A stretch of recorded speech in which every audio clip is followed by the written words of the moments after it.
Your hair is not dry. Your hair is not brittle. Your hair is not even broken. You have low porosity, babes. Let me break it down for you. Hello, beautiful people, and welcome back to the space. If you are new here, hello. And if you're returning, welcome back. So I'm going to break down what low porosity hair is. I know it can be a little bit of a struggle of understanding what exactly porosity levels are. I just want to make this plain and simple for you.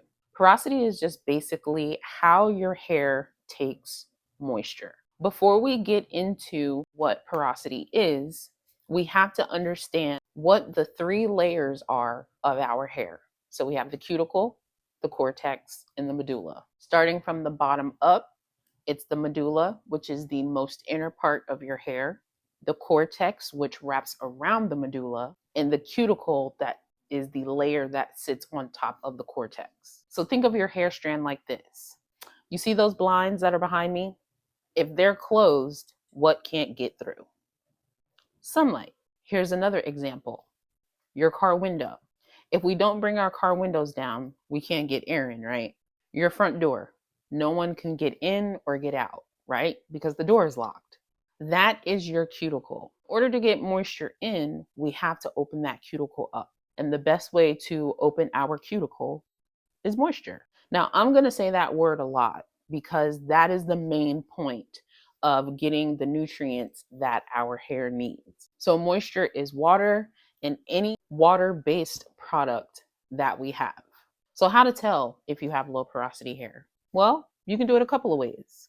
You can get in the shower and see how long your hair takes to saturate. You can do the water cup test, which is taking a couple of strands of your hair in different areas and putting it in a cup of water and see if your hair floats, if it stays in the middle, or if it sinks down to the bottom. The way that I learned about my hair's porosity is I did the water cup. So what I did is I took a strand from each side, the crown of my head, the back of my head, and the front. And I put each strand in the water. And for the most part, all of my strands floated. So that's how I knew that I had low porosity hair. What are the best products to use for low porosity hair? You want to use water-based products. Water-based products are going to be your best friend. I'm going to go into how you should layer your products from shampoo all the way to styling products. So for your shampoo and your conditioner, I would suggest that you use a clarifying shampoo. If you guys didn't see my empties video, I will leave it linked for you down in the description. But I personally like to use the Giovanni's, I believe, if I'm not mistaken, it is called the Invigorating Tea Tree Treatment. What I love most about that shampoo is that not only does it get my hair strands really clean, but it also stimulates my hair follicle. So it gives me that really good tingling sensation when I am washing my hair, and it removes all product buildup. I generally do wash my hair 3 times. I'll get in the shower, let my hair sit under the water. It typically takes my hair 3 to 5 minutes in order for my hair to be fully saturated. And that first wash is always to loosen up the product that's in my hair. The second wash is to do a really deep scalp massage. And then the third wash is just to make sure that everything is out because I want to start with a new canvas. My second step is always going to be my standard conditioner. Now, typically your standard conditioner is the conditioner that comes with your shampoo. But the reason why I like the Giovanni's is because it's lightweight and it gets my hair ready for deep conditioning. Deep conditioners that I love using are the macadamia deep conditioner, because that one is really thick and it's very moisturizing and it's also oil based. I also like to use the Design Essentials Stimulating Moisturizing Deep Conditioner with, I believe it has rosemary in it. And when I feel like my hair just needs that little oomph, I'll definitely use that because that opens up my cuticle, but it also opens up my follicle to get the blood circulating in my scalp. Another deep conditioner that I like to use is the Dew's The Sweetest Thing. I had to think about that. So when it comes to low porosity hair, you really don't want heavy products. So you want to use leave-ins that are water-based. because what's going to wind up happening is if it's water based, your hair is going to absorb it and it's going to hold on to it. So that way your hair feels a little bit more softer, it's a little bit more manageable, and it's easier to maintain.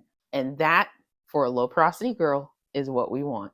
So the leave-in that I like to use is the Uncle Funky's Daughter, their Midnight Train to Georgia. I've had that for forever and it does wonders on my hair. It's easy for me to use my hair tools because I'm also a hair tools kind of girl. So it's easy for me to further detangle right after I've detangled in the shower. Now, I know sometimes people are going to say, well, you do too much detangling. For me, my hair is so coily that I have to ensure that my hair is detangled. Another really good leave-in that I like to use is the Aussie Hair Insurance. That stuff is amazing and it's affordable.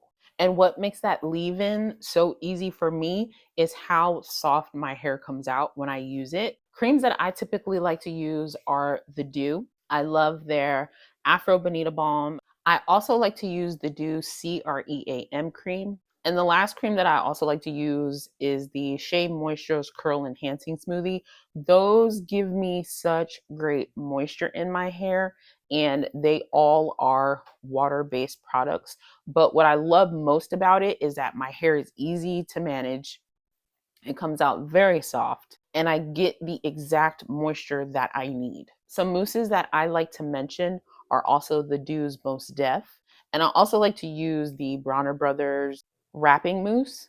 The one oil that I specifically like to use is castor oil because it locks everything in once I'm done setting my hair.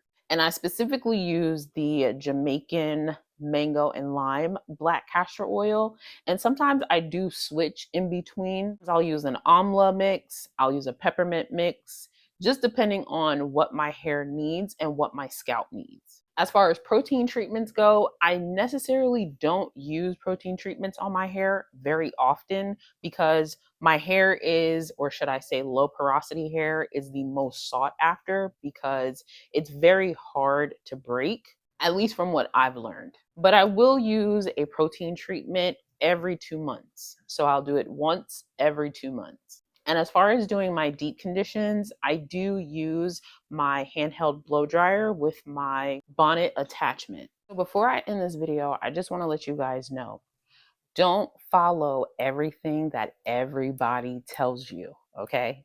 Don't even listen to me. And the reason why I say that is because everybody's hair is not the same.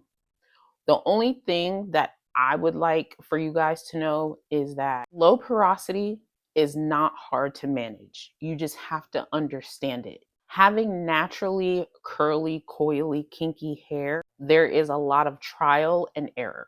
But I did hope that these tips helped. Let me know down in the comment if you are a low porosity girl, if you never knew what low porosity was, or did you just not understand it? Because at the end of the day, I'm just here to help. But I do hope that this video gave you some idea of what your hair's porosity is. If you did enjoy it and it was helpful, go ahead and subscribe for me. If you think that this video would be helpful to anybody else and to help the algorithm get it out to everybody else, go ahead and give me a like and also give it a share. And I will see you in my next one. Do say.